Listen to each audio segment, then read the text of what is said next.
Hey, whose sound is that? Turn that down, guys. Come on, be professionals here.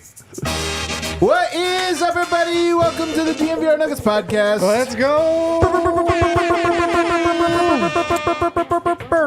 Presented by Bet365, Never Ordinary. Today we're doing a Bet365 top five series of the Jokic era, just to get some excitement, guys.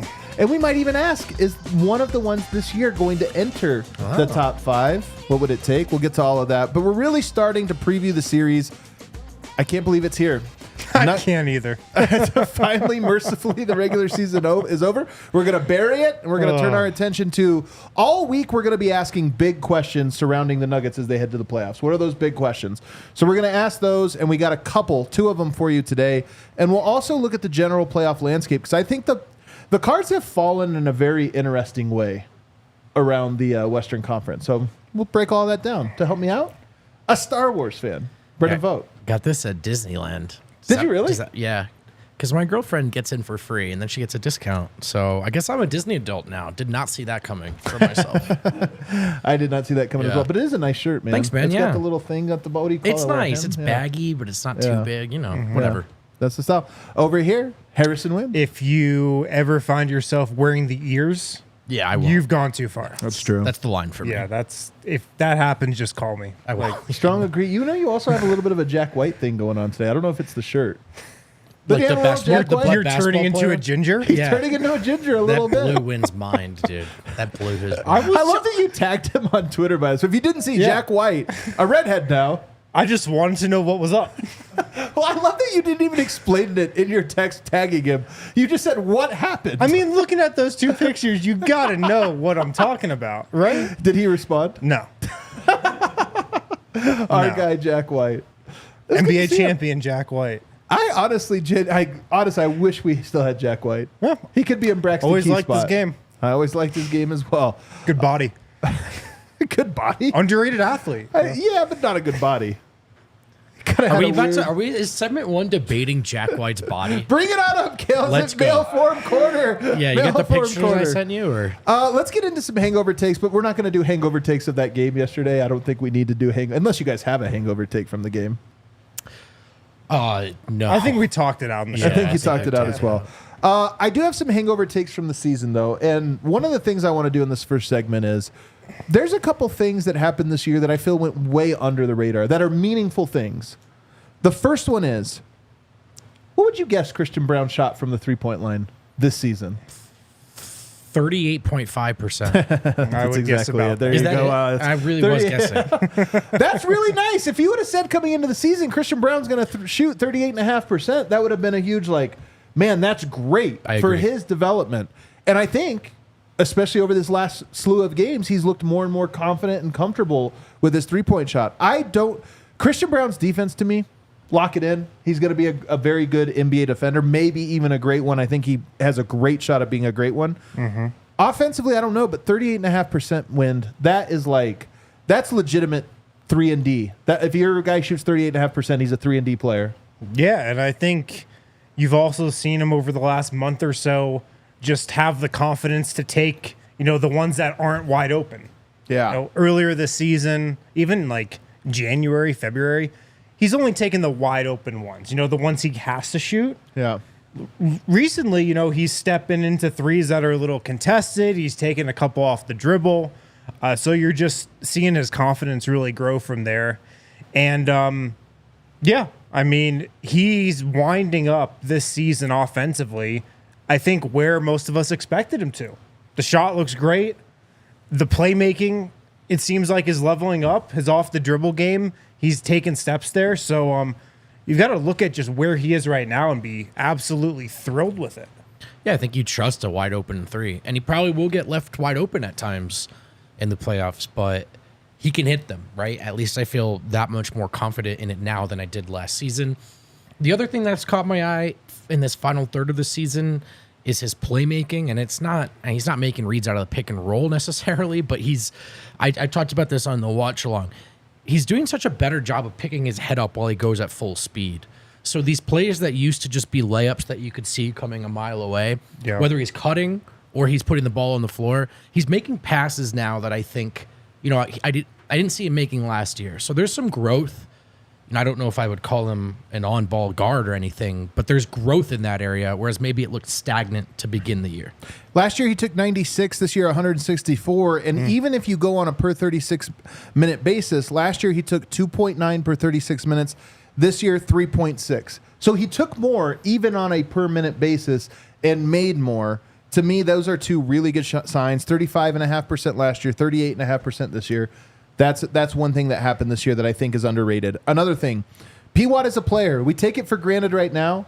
We talked about how when Tommy Balcetis came on the show and predicted he would have a game with 6 blocks, it felt insane. The assistant GM of the Nuggets. The assistant GM, I guess he's not like a household name. You just throw out there. Sorry, Tommy Braces. We gave it 5 peppers because the idea of a guard getting 6 blocks is insane.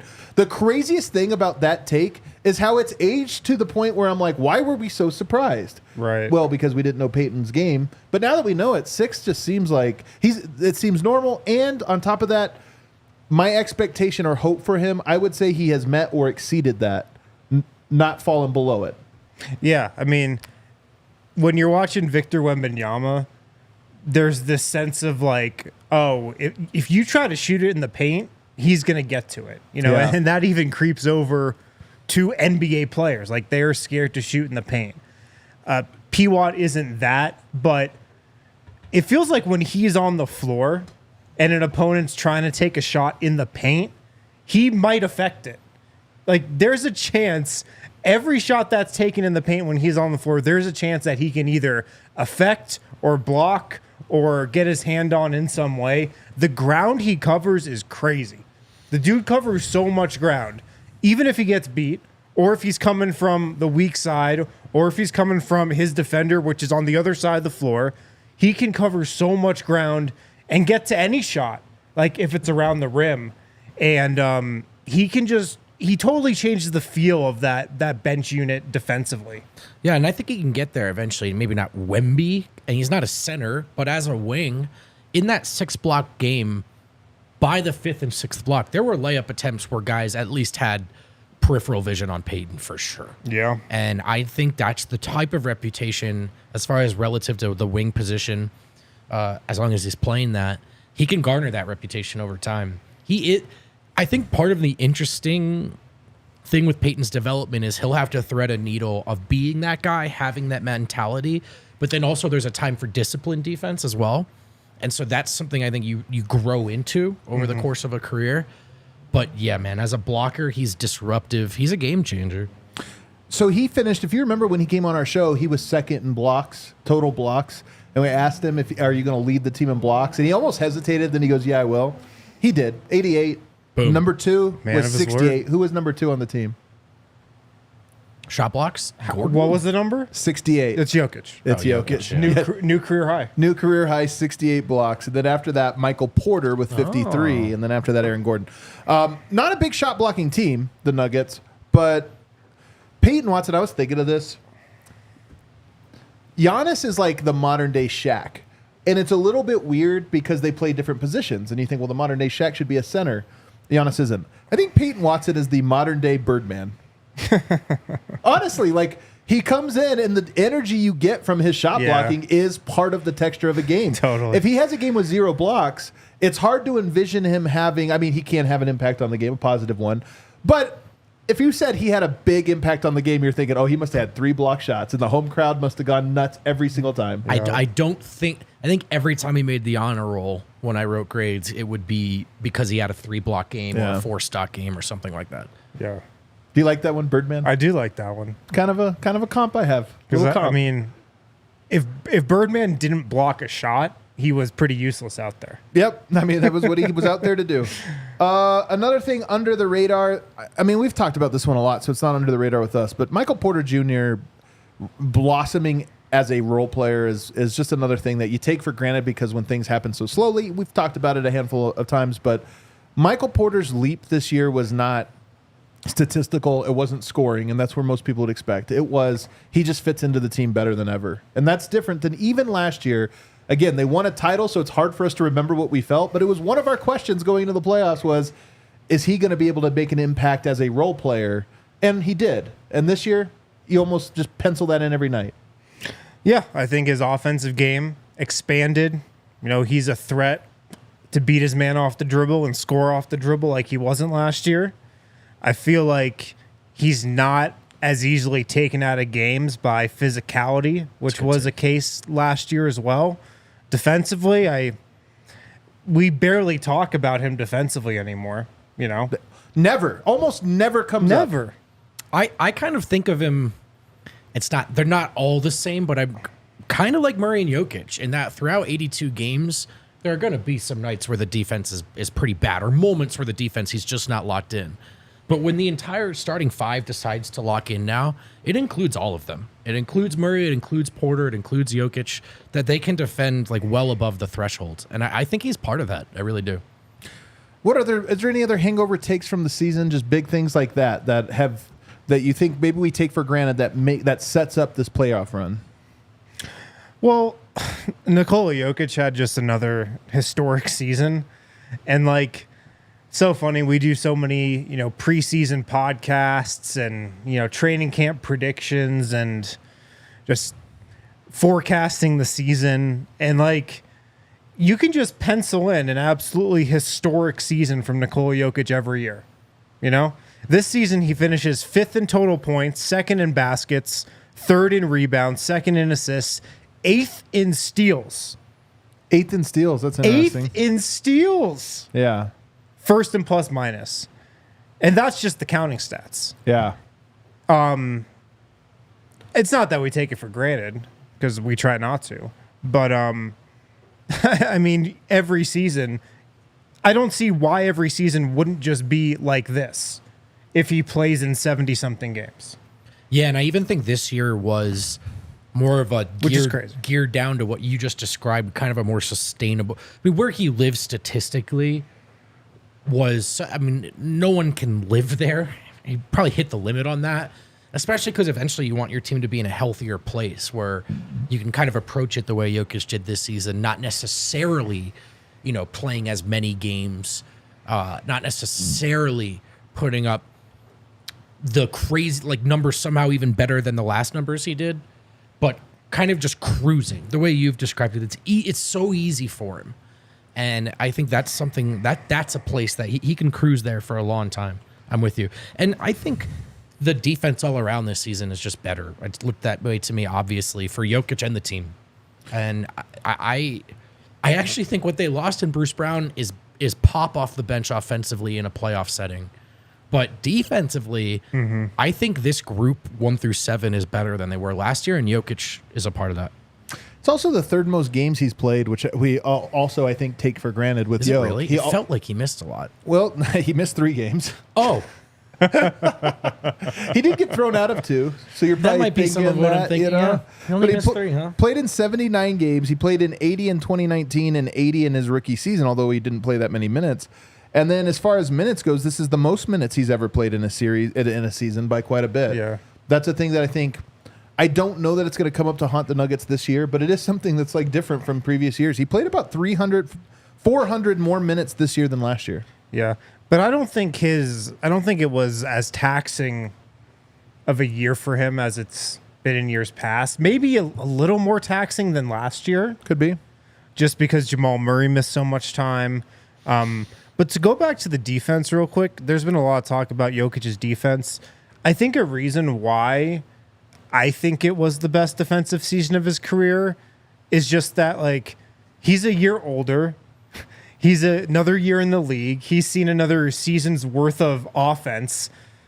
He just, diagnoses everything and sees everything and is like, oh, this is what you're trying to do? Okay, I'm going to do something to prevent that.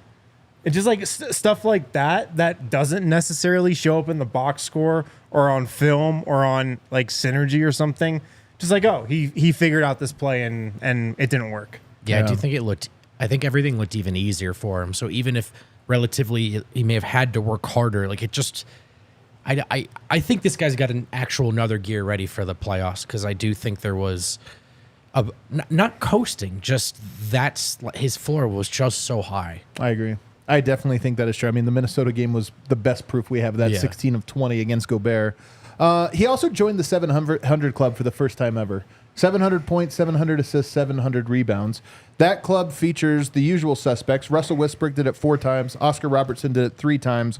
Wilt, LeBron, Magic did it once. Jokic, for the first time in his career, did it. Because he's always at like 680 assists. This year, he got over 700 assists. So 700 for all 3 categories. Pretty rare. And it's those guys. Those are the triple-double guys, wouldn't you say? Westbrook, Oscar, Wilt, LeBron, Magic, Jokic. That's the triple-double squad. Yeah, for sure. And they all reach that. The last one I have for you guys is... And you're not throwing Sabonis in there? He didn't do it. Did he do it this year? Well, I don't think he did. He led the league in triple doubles. Yeah, but he must have missed too many games. Jokic only barely crossed the 700 assist threshold, so that must be that. The 3-point percentage for Jamal Murray is the other underrated story. I can't believe we haven't talked about this more. Jamal Murray, 42.5% on the season, 2% better than his previous high. And 5.8 attempts is pretty good. You know, it's not, he did get up to 6.6 the last 2 seasons. This one a little bit lower, but that percentage, man, is, even though it's a small amount, it's meaningful. I right now, I'll say this. We've always argued who's the best shooter. We always give it to Michael Porter. Jamal Murray this year almost feels like he's taken that personally. His 3-point shot has been money this year. I mean, 42.5, that's a big number for a player like Jamal Murray, man. It's a big number. And I don't know. I always felt like he should be this type of shooter. Me too. I was always like, why is this guy only at best a 40% 3-point shooter? He should be in the low 40s. There's no reason for him not to. And I mean, it is a little surprising. I think that he got up to 42.5 just with the injuries he battled, and especially how all those injuries were leg stuff. You know, hamstring, ankle, knees, shin splints. You would think with those injuries, his percentages would be off just because like his balance is affected, the strength is affected in his lower body. So, I mean, for him to go for 42.5% with the season that he had is really impressive. Yeah, I strongly agree with that. It's been my biggest note on Jamal all year. And I think that's actually a mentality shift. Like, I think Jamal, the numbers followed Jamal wanting to play more like a 3-point shooter. He's more shot ready. He's less forgiving on defenses going under or bungling a switch that far out. Like, he just, I think he some really good relocation, especially in that last game, to the point where you have Porter finding Murray for threes. I just think it's a part of his approach to the game now.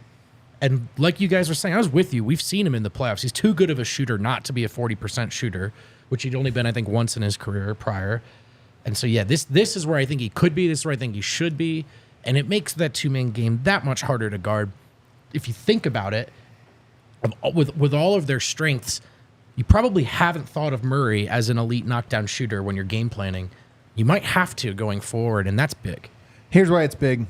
The 2 worst 3-point shooting series of Jamal Murray's career. The worst one, the Western Conference Finals in 2020 against the Lakers, 31%. Nuggets lost that series. Second worst one, the 2019 loss to Portland in Game 7, 33% in that series. They lost that one. Every other one, he shot 34 or above, and they won, including 53% against Utah, 44% against the Clippers, the 2 bubble series. But every other one, you're talking about Minnesota. That was a contentious series, 43% in the series, 40% against the Lakers. It's huge that he makes threes, and he's going into this playoffs with the best rhythm from his 3-point shot that we've seen. All right, we went long in segment 1.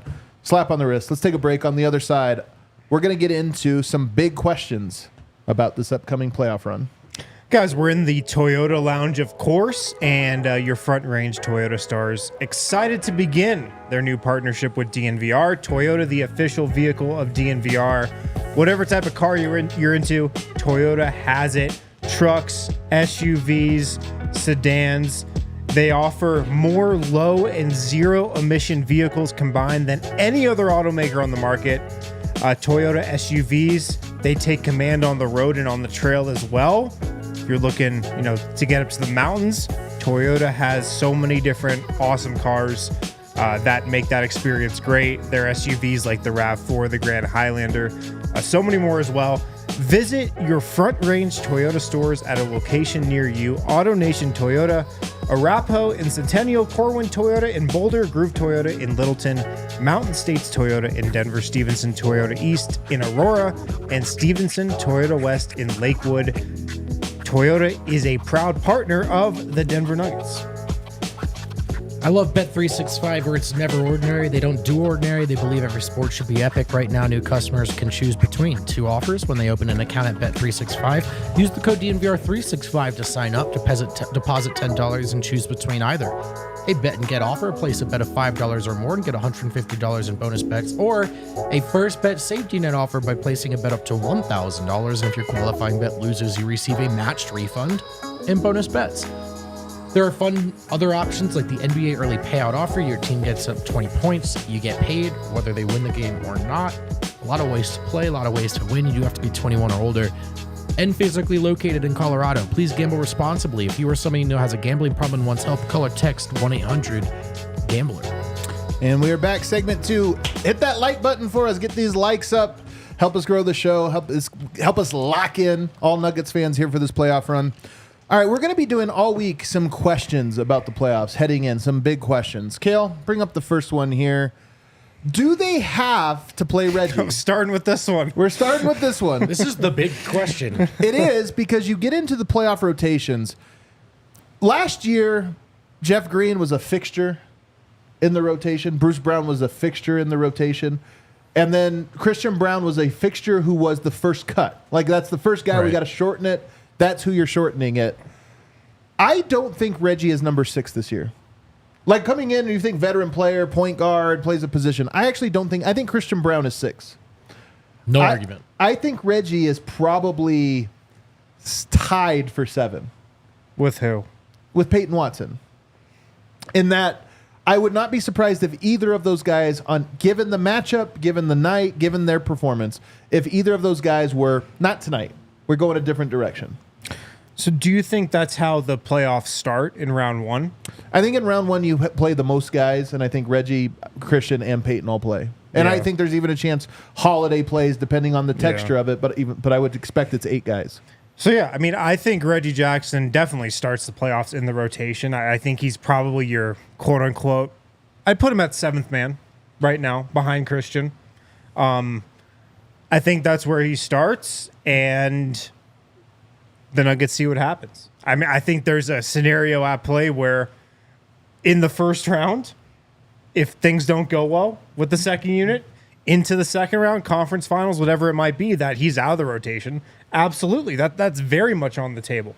It's just going to be how well does he play? I'd go further and say if he plays like he has played. Right. Meaning it's not like we'll see if he's extra bad. I'd say if he plays the way he has played over the last 3 months of the season, I actually think he would get cut from the rotation. And the reason I phrase this as does he have to play is the question is really, can the Nuggets win in a style that does not feature a second point guard? Yeah.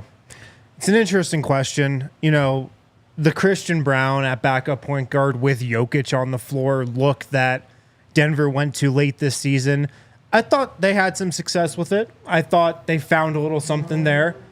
Now, can you go to that against good teams, against playoff teams that are going to game plan for Christian Brown handling the ball and trying to bring the ball up the floor? I don't know. I have some doubts. So from that perspective, I do think you probably have to start every series with giving Reggie Jackson a shot. And if it doesn't work, you move to find a new solution. My other concern is Christian Brown, I think, finally narrowed his game again, sort of where, like, he's back in that I do 3 to 4 things super well for you guys place. Do you want to put a lot on his plate in the playoffs? Now, the counter to my own argument here is that Christian has said he doesn't really feel like he's playing point guard out there with Jokic so much as he just gives him the ball and cuts. Great approach. Do you need an actual point guard, though? And are you putting too much on Christian's plate in the playoffs where you maybe want him to focus on certain areas where you know he'll excel? I think that's the argument for starting with Reggie. It does seem like a lot to not have 2 point guards in the rotation. Can he just play like 5 to 10 minutes, though? Can they be bridge minutes? Here's why I think you have to play him, and you might get away with not playing him early on. Round 1. If I'm a coach going up against the Denver Nuggets, I am pressuring Jamal Murray every time, full court. The reason is just force him to give the ball to somebody else to bring it up. And then whenever he's off the court, whether it's Reggie, whether it's whoever else, I'm pressuring the ball full court. You're not trying to get steals. You play the Pelicans, Jose Alvarado. Just pressure, man. Just wear him down. And if you did that to Jamal Murray, the adjustment would be, okay, well, we need AG to bring the ball up the court. We need somebody else to bring the ball up the court. The reason I would do that is because I think it would force Reggie into the rotation. Because Murray can't afford to play 48 minutes or 40 minutes even with full court pressure. It's too exhausting, and you're going to lose something on the defensive end and just in the fourth quarter end. So you would force it to be to somebody else. And to your point, if that is Christian for 3 minutes a half, you're just a little short stint. That's the only time he has to do it. Not a big deal. But if you force that to be more like, no, Christian, now we need Jamal's on the court, but we need you to bring it up, and now they're going to pressure you. I just feel like that's where you increase the margin of error. And at some point, it's like we need a ball handler, a true ball handler on the court. So that's line item number one. If I am the Pelicans or the Lakers getting ready for this matchup, I don't even care that the Lakers don't have anybody that fits that mold. Austin Reeves, full court pressure. I'm Gabe sorry, Vincent, you got to do man, it. haven't you heard? Gabe Vincent. I mean, Gabe Vincent is a good. He is good at that though. Yeah, those little tiny guys, man. That's what they do. Yeah, it's obnoxious. So to me, I think Reggie is eventually going to have to play for that very reason, and that's why Reggie's by far my biggest X factor. Like where I'm worried about a player. But I think that he has to play in this playoffs. And I hope I'm wrong, because I think if you told me the Nuggets get away without being affected by not playing a backup point guard, my own personal odds go up quite a bit for Denver. Oh, yeah, for sure. I mean, he's by far the biggest question mark. Yeah. And defensively, too. That's the other thing. We just talked about how much better everyone's gotten on this team. So in my opinion, there was one guy that's a far cry worse than everyone else. We'll see how he looks after this week off, because big time. I'll say that the conversation around Reggie, just when talking to people with the team, around the team, is that he needs time off. That's like the consensus from everybody. Like, this guy needs a week off. 82 We probably games. should have given this guy 2 weeks off a month ago. 82 games. 82. Yeah. At his age. How did that happen? How did that happen? And honestly, here's the other part of it. He wasn't playing well. I know. This is the craziest thing about it, is it's impressive that he played 82. And honestly, I tip my hat to a guy. Oh, absolutely. Especially at his age, to come and say, you know what, I'm just going to suit up every single night and be ready. I tip my hat. That is hard to do, and that's hard on your body. But at the same time, it wasn't like, we can't live without Reggie tonight. He's in a slump. He's playing terribly. We can't afford to give him 2 nights off. I have a lot of respect for it. I mean, at the same time, bro walked out on the court the other night wearing a mask. Like, if you're that sick, the whole team He was could wearing get a sick. mask on the bench. It's like, bro, just take a game off. Malone's over here like, It's hey, gonna man, be okay. We need you out there again. I mean, like, how rough did Jalen Pickett look in practice? I know. It must have been the Honestly, worst man, play I've of all heard time. pretty good. Come on, man. But the chatter about Reggie is that he's been banged up. He needs some time off, and maybe he's a little hurt. I wonder what just a week with very minimal time on his feet will do for him. And I don't think it's a fix. Like, I don't think it's gonna magically turn him into the guy he was at the beginning of the season. Maybe it will help though. I think it is a fix, though. Go ahead. No, you go. It's more germane. I think it is a fix, and here's why. I'm not saying he's going to be a great player, but his defense is my biggest concern, and also, like, shot making, he needs to make shots. Those are the two things that are most affected by fatigue. Yeah. And the fact that you played every single night, to me, that means something. Yeah. And that I was just going to say with Reggie. The other thing is, he's not like, this guy's very deep into his career, and he's a season now of 82 games with the Nuggets. And while there were good games and there were bad games, the approach did not change. And I think everyone is aware of this, but I just wouldn't hold my breath for something different. Maybe the shots go in, and that would be awesome. And they could go in. They have gone in for Reggie before, even this season. But it's not like, he's not going to get some rest and then be like, okay, I'm now the point guard everyone wants me to be. He's going to be Reggie, and it works out or it doesn't. Yeah. I do think he's going to be better in the playoffs. I see a lot of commentary about, he's going to win a playoff game.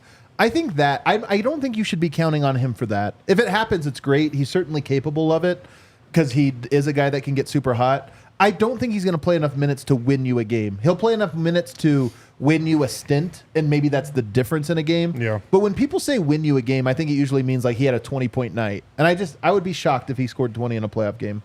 Christian Brown scored 20. Did he? Wait, did he? Once. 13 or 19? 19. I will count that as 20. We'll round up. The next question I have, the only other question I have, do we have it ready to go, Kale? Here it is. Who will be the most impactful bench player? This one's an interesting one. This is a question? Well, it's really Christian and Peyton or Reggie. It's not Reggie. And I'll say Justin Holiday in there as well. It could be him. So those are the guys I expect to play. Do you think this is... I'll let you go first since he thinks it's so easy. I think it's Christian. So sorry if that makes it boring. He's done it before. That's the thing. And while it wasn't perfect, he did what they asked of him in a playoff run, and he had one of his best games in the finals. He was on an NBA.com Finals MVP ladder. Don't forget it. So I know, right? That's hilarious. He wasn't he? That is when some people. That's how good he was in Game 3. Yeah. That's how bad the graphics department at the NBA is. Alternatively, when people are like, that wasn't the best finals, I'm like, they've got a point. It was fun for us. It was awesome for me. But yeah, I think Christian Brown could do it. I think Christian Brown could do it because I've seen him do it. It was him or Caleb Martin. Yeah, exactly. Caleb Martin actually might have been on there. I think he was. At 4. Thank you, Michael Porter. Yeah, but I think it's Christian, easily. Yeah, I do too. So the Christian Peyton dynamic here, I think Christian's going to be the better player. I think he's going to be the more consistent player. I think P-Watt might have some peaks that go way beyond what Christian does. There's a chance these playoffs, Peyton Watson blows up and becomes a national name. That's on the table here. Just in terms of he might have a 4 or 5 block game. He might have like a massive block that's just some ridiculous play against LeBron James that totally puts him at like the forefront of the conversation. It's like, oh, here's this 6'9", 21-year-old from UCLA. Like, the ingredients are there, I feel like, for Peyton Watson to potentially blow up and become a real name throughout the league. But Christian Brown, night to night, he's definitely going to be the most impactful guy. So I think what you're talking about here, like if we phrase the question, who's more likely to close a game or to play 20 minutes in a game? It does feel like Christian Brown because he's been so solid. He's proven, he's done it before. But I agree with Wynn that these peaks are when we talk about impacting a series, I don't think Peyton will be as consistent as Christian Brown, but I do think there's a chance that you get into a series and it's like, yeah, man, he really shut down Brandon Ingram. Totally. Ingram was a non-factor in here because Denver was able to deploy Peyton Watson, and he made that big of an impact, more so than a Christian Brown. I think Christian Brown's going to be a very solid defender. He's going to give you, so you can play 48 minutes with that good. Between him and KCP, you got 48 minutes of good defense from the perimeter. But Peyton Watson, to me, is the guy that more can impact an individual game with his spikes. And it's funny, man. I was talking to somebody earlier with a really great theory, so I'm gonna share it. 1-year players, one-and-done players, tend to have higher peaks and be a little bit less consistent. And 2, 3, 4-year players tend to be lower peaks but more consistent of players. That makes sense, right? You draft for upside early on, but it could be a little spike. I think that tracks with Christian Brown. Christian Brown's baseline is higher than P-Watt's, but P-Watt's peaks are higher, and you don't really know when you get them. I think that tracks. Yeah. No argument there. All right, those were our 2 questions for today. Let's take a break. On the other side, let's have a little bit of fun in a slightly short segment when we ask what were the best series of the Jokic era. I made my list. I have a feeling these guys are going to debate it.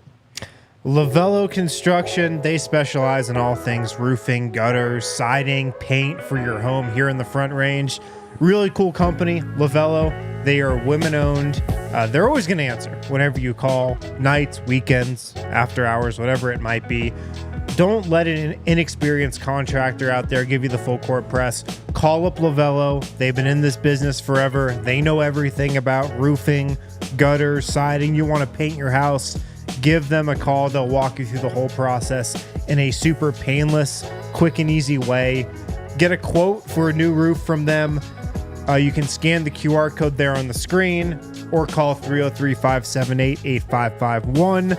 Get your quote in under a minute.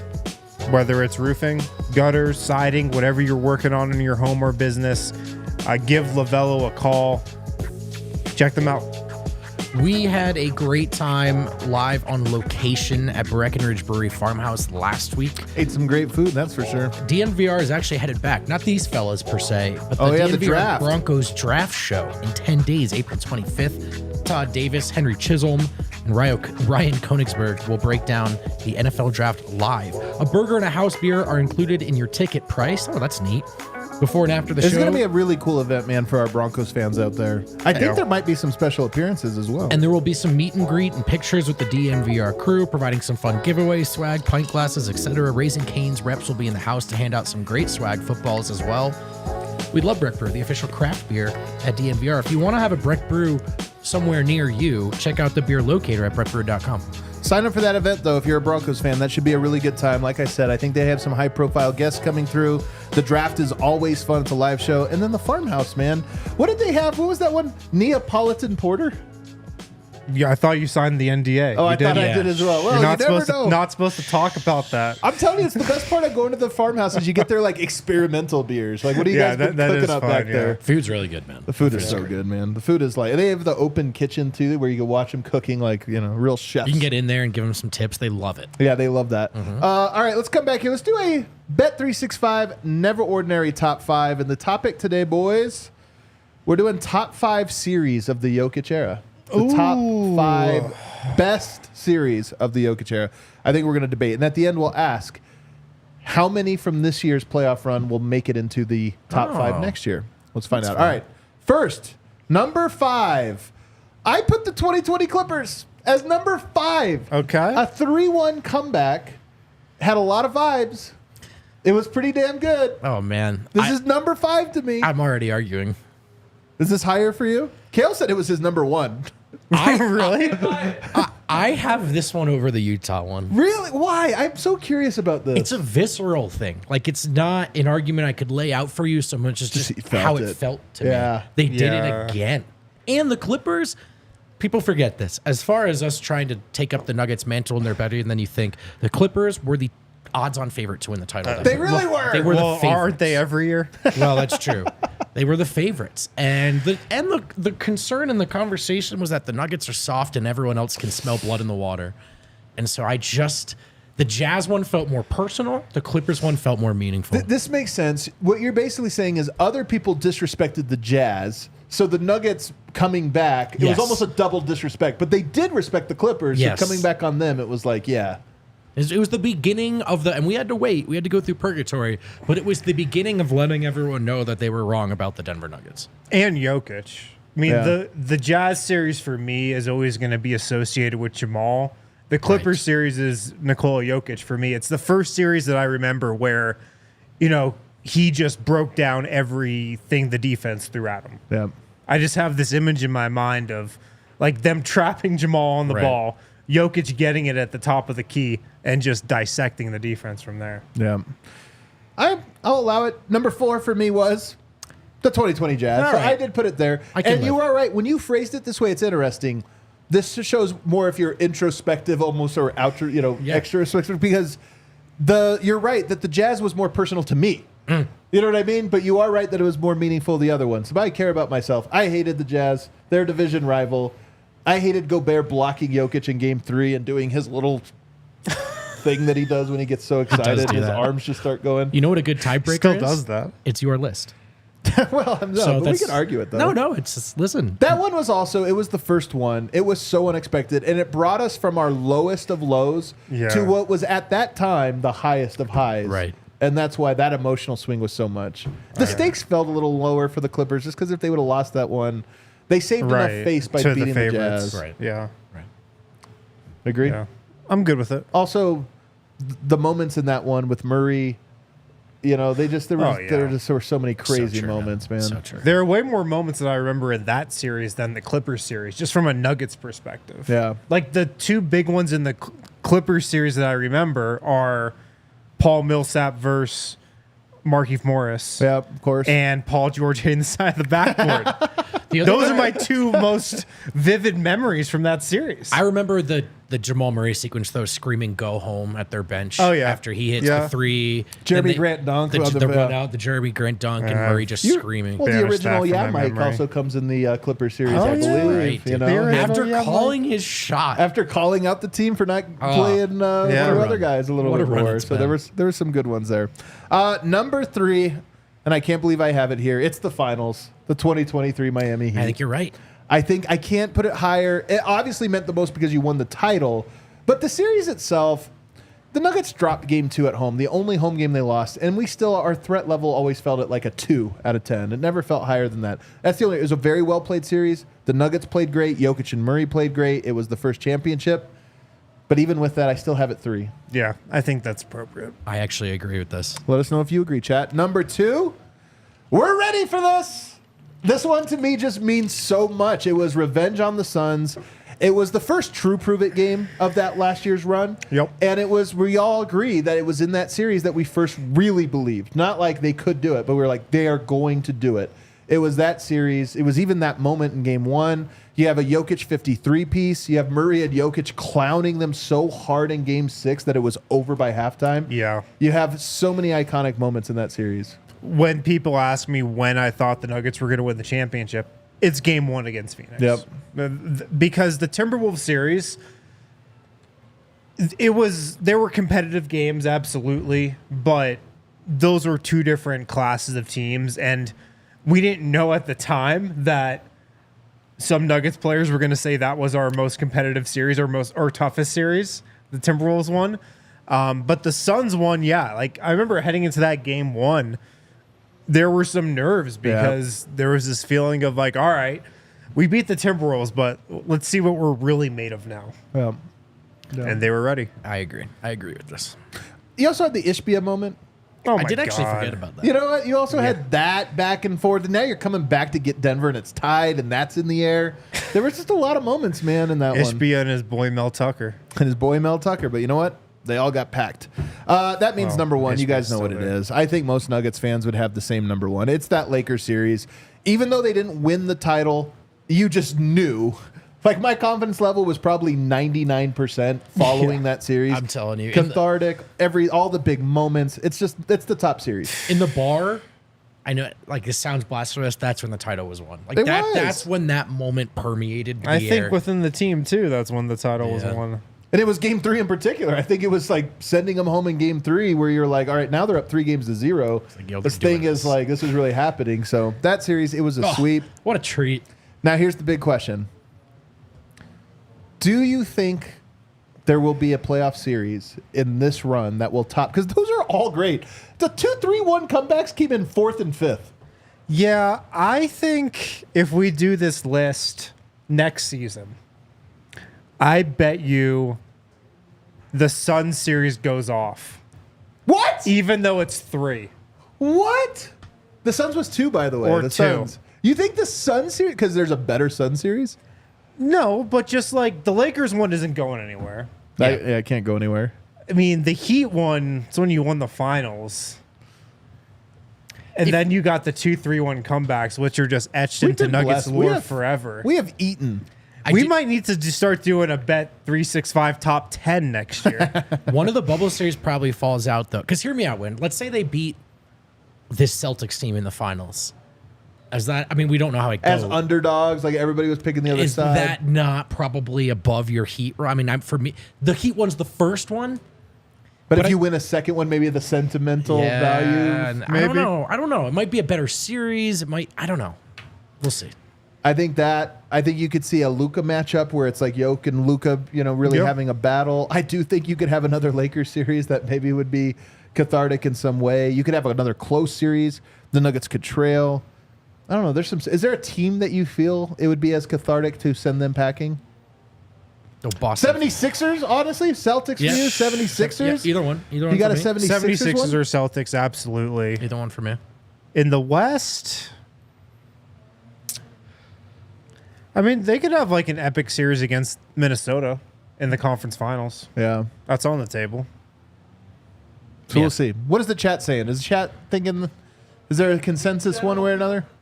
There's some people that think the comebacks should be higher on the list, but in general, people like the list. I'm wondering, though, let us know during this timeout break if you feel there will be a series that cracks into the top 5. It's hard to imagine there won't be. Right. Because there definitely will be. But maybe if it's they win not a this title, year. they Maybe it's not this year. You never know. We'll find out. All right, let's take a break. On the other side, playoff landscape outside of Denver. I have some more burning questions that we'll ask, including what's the best series, who has the biggest upset potential, and what's the best one-on-one matchup. Guys, check out Volo Sports. If you don't know what Volo is, it's a premier monthly membership program that gives members access to sports events and social activities throughout the city. Volo is everywhere throughout Denver. They got leagues in all different types of sports. I think we're in a bowling league that might start tonight. It is the modern day sport and social club, $20 a month. It's the best way to meet new people, stay active, and play games throughout the city. You get unlimited access to pickups and league drop-ins as a sub with the Volo Pass. It includes league discounts up to $50. You can also travel with the Volo Pass. All perks accessible in any Volo city. They're outside of Denver as well. Sign up on the Volo app using code DNVR3 to get Volo Pass for only $10 a month for your first 3 months. So it's normally $20. You can get it for $10 a month for your first 3 months. Play all the sports you want, stay active, meet new people, drink. It's a fun time. I love Volo. Memberships are afoot at the Circle K, Ted. Free membership is easy to download. You can scan that QR code right there on the screen. And once you do, you just need to enter your email and your phone number to be fully enrolled. After that, you get deals. Like your first 5 fill-ups of gas are 25 cents off a gallon. I'd take that. Your first 5 Polar Pops are free. You'd be fooled not to take advantage, and every 6th item is free on several items such as pizza, roller grill, dispensed beverages, donuts, and more. Get a free any size Polar Pop from Colorado Circle K's by texting DNVR to 31310. That's DNVR to the number 31310. Message and data rates may apply. Periodic recurring messages per month. Terms and conditions can be viewed at circlek.com. Again, sign up with that QR code on the screen or visit www.circlek.com/innercircle for more information. Alrighty, back here, final segment. Don't forget to throw us a like if you're enjoying the stream. This time of year, guys, we really appreciate you whenever you share our content. This is a big opportunity for our big moment in time for us. We enjoy sharing it with you. Share it with your friends. Let everybody else know. All right, the playoff landscape. It's all set other than the play-ins obviously have to play out, but we have a pretty good idea of who's going to be playing who. What is the best series? And you can project the play-in. You can project a winner if you feel there's a solid one there. What do you think is going to be? I'll let you start on this one, Vogt. What do you think will be the best series? I mean, it's got to be the Wolves and the Suns. You think? I think so. What if it mirrors the 3 games they played this year already and they were all blowouts? Well, did you see the stat? They had not been within 10 points in the second half of any of the 3 games. And I do think that's past the threshold where you go, as far as regular season data goes, where you go, that is intriguing. Like that's 10 points? Yeah. Now, typically you throw out playoff, like regular season records versus playoff matchups, in my opinion. But when it's that dramatic, there's probably something there. It at least looks and smells like smoke. So yeah, there's something there. But I mean, I just think this is a sliding doors moment for the Western Conference right away. Now, personally, I don't think the Suns are that good. But let's say we agree that they're a bad matchup for Minnesota. That's the second best team in the West, in my opinion, that has a chance to go down in round 1, depending on how you see it. So between that and the players involved, I'm gonna go with that series. I'd agree. That's the series Really? I'm most looking forward to watching. I mean, the other one here is potentially Clippers, Mavs, which probably going to be a good series. I'm just less excited to watch it. I'm excited to watch that series, man. I mean, I am. I'm just saying I'm less excited I'm- than Suns, Timberwolves. Are you surprised at all that the Clippers are favored? I think it flipped. It has already flipped? Yeah, now the Wow. Mavs are favored. Well, part of it is that Kawhi Leonard's status is like, I'm sure he's going to play. Oh, really? Is it ambiguous? Like, But we don't know? it's a touch Is he hurt? ambiguous. It's a touch. And let's not I forget. think the bookmakers know what to do in this situation. Well, here's the other thing, man. We've been here Kawhi. before. I'm not even trying to hate. This is just, I think, a reality that has to be baked into any of this analysis. Last year, Kawhi got off to that start against the Suns, and we were like, my goodness, is this still a top 4, top 3 player alive? He looks unbelievable. He lasted 1 game. And I'm not trying to be like, a jerk. It's just part of it. Injured players. It's a big part of it. So I don't know. I mean, I know that those 2 teams don't like each other. I know that could be very fun. I just think 3-6 to me catches my eye first and foremost. If you look at that Suns Wolves series, who do you think it would feel the most pressure? The Timberwolves, if they were down, if they lost game 1, or the Suns, if they go 0-2 on the road to start after going 3-0 the rest of the year? Who would feel more pressure? Wolves, I think. Wolves down 0-1 as opposed to Suns down 0-2. Yeah, I think so. Because Minnesota's already operating out of the sense of fear, I feel like, for Phoenix. Right. Like, you can sense it just from their fans, from their media also. Like, this is not a good matchup for us. So if they drop game 1, they're like, fuck. You guys, though, I had Clippers Mavs as my number 2. Suns, to me, I just kind of feel like the Suns are going to win that series. I know that's crazy, but that's how I feel right now. To me, my number 1 is 76ers Knicks. Oh, well, it's the Eastern Conference. Well, I'm telling you, that is a big-time series because, one, I think the 76ers should win. If Embiid is who everybody thinks that he is, and I actually think, look, he's been phenomenal this year.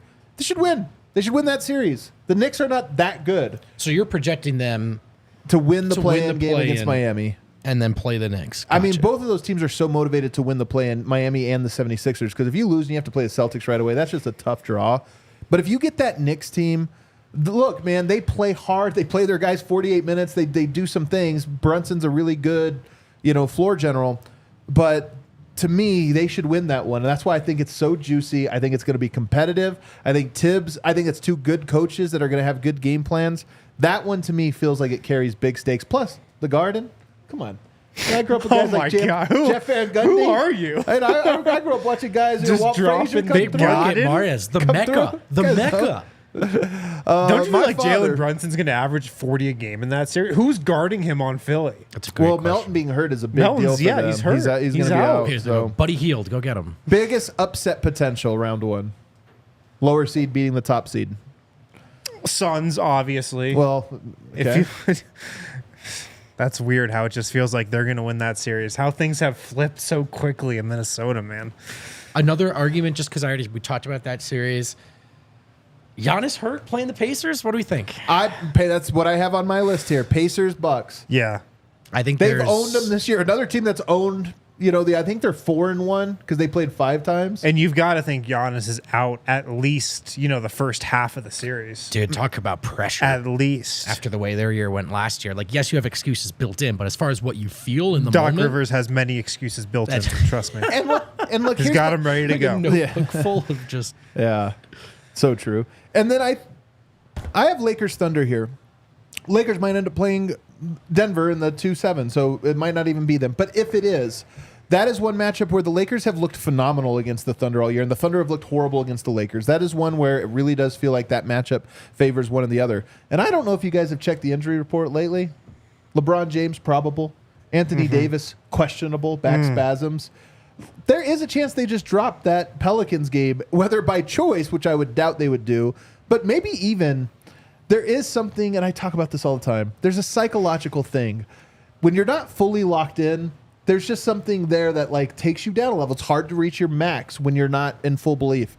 And I have to think that the Lakers feel a little of, but it is better for us if we're the 8 seed, not the 7.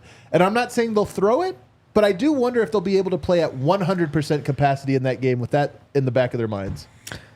Yeah, I almost think it's worth it for them to do that. To throw the game? Yeah. Rest, get those back spasms in order. Sure.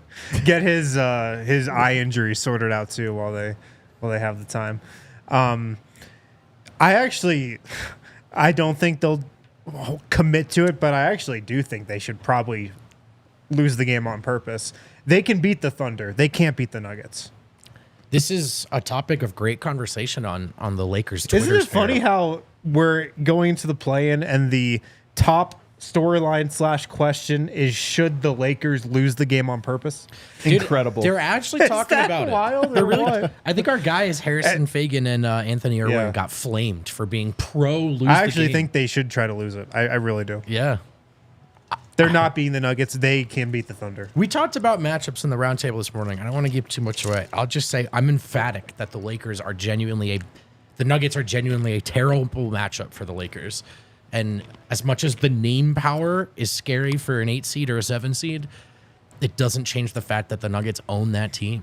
The Lakers kind of own the Pelicans, though, so for them to lose this play-in matchup would be very suspicious. That's a matchup that they like. By the way, did they stay in New Orleans? Probably. Maybe, I don't know. Like the game was just last night, and they play tomorrow night. Probably. Then why would you leave? Interesting. I will say, man, I feel for Pelicans fans. The 5 of them out there. The 5 of them out there. I just say the whole time. you like Anthony Davis is their Carmelo. You kind of hate him. It would suck for him to keep coming back and dominating you. You know, like that sucks for them. Man. So I feel bad. Somehow Anthony Davis is lamer than Carmelo too. He is, and yet Melo never got his revenge on Denver. I know. They were at a different conference. Anthony Davis keeps coming back and beating them. It sucks, man. really would suck.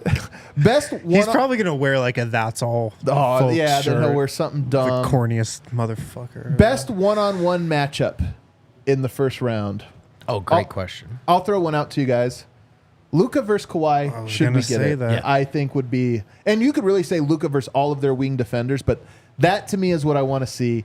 Those guys would be going at Luka. Luka would be going at those guys. I actually think that's a juicy head-to-head. That's Strong real agree. juicy. Real juicy. I'll throw another one out for you guys while you're thinking here. I think Ant versus Booker, if you watch this last game, there was some bad blood. Like, the Suns wanted to make sure the Wolves know that they're not afraid of them. And the Wolves were very upset about that. It was very chippy. There was some back and forth, some clear, like, where guys are talking to each other, not in a playful way, but, like, really getting at it. There was a lot of that, and I could see those guys in particular turning into a mano-a-mano style. What about Dame versus Halliburton? Are they guarding each other? No, but The worst defensive matchup. they of could all be time. going like shot for shot Yeah. at some point in that series, and like the upstart Pacers knocking off, Damian Lillard Yeah, and the Bucks. I could see it. That's a little juicy. The other thing is Anthony Edwards hasn't been super great against the Suns this year. I wonder if any bit of that is, his favorite player is KD. Just think there's any chance he just presses more, maybe, or overthinks that matchup. Just curious to me. But I think you have it right with Luka versus Kawhi. Should Kawhi stay healthy? Jokic and Anthony Davis would be a heck of a battle. Should Well, it happen they don't again. guard each other either. They don't so. guard each other. I mean, they kind of guard each other. That is one that I could see being pretty big. And then Jimmy Butler versus Jason Tatum, or really versus the Celtics. But there would be a little bit of last year Jimmy Butler, going at them. Does Jason Tatum feel pressure to no, I have to be the guy Totally, this man. time from right from the start? Totally. Yeah. We'll see. Next question: the NBA Hipster Series, which is the one that you are going to say no, this series rules, even though everyone else is going to say it doesn't. I mean, I'm not an NBA hipster, but You're not. I think the NBA hipsters would say Thunder versus Pelicans, yeah. Thunder Pelicans. It's we the get it? Thunder versus somebody. Thunder Pelicans would be compelling to me. Very compelling. One Yeah, thing that I you think is going to freaking happen hipster. is no one's going to watch Magic Cavs for obvious reasons. Oh, yeah, Magic Cavs, But I then forgot. people will complain online that no one watched Magic Cavs, Yeah. even though in truth, there's probably a real reason. why Magic people- Cavs is going to be the best first round series that nobody watches. That's right. Like there are some content creators that are going to love that series. But yeah, I'll leave it there. That's all it is. I honestly forgot Magic Cavs even exist. I think Bucks Pacers is going to be the hipster That's the pick. other one. I think That's that's the the other hipster pick. That series might actually be entertaining and compelling with storylines and twists and turns. And then the last one, the worst first round watch. I think it's Cavs Magic. That's the one. We got I don't there. even think that one is the That's hipster NBA pick. TV. I don't even think that's a hipster pick. I think that's genuinely a terrible game.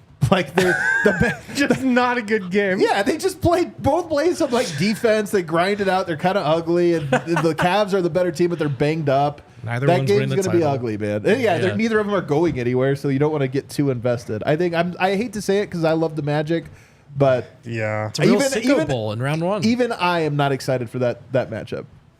Yeah. I mean, the West one, the only West one that could be in that category is probably Thunder Pelicans.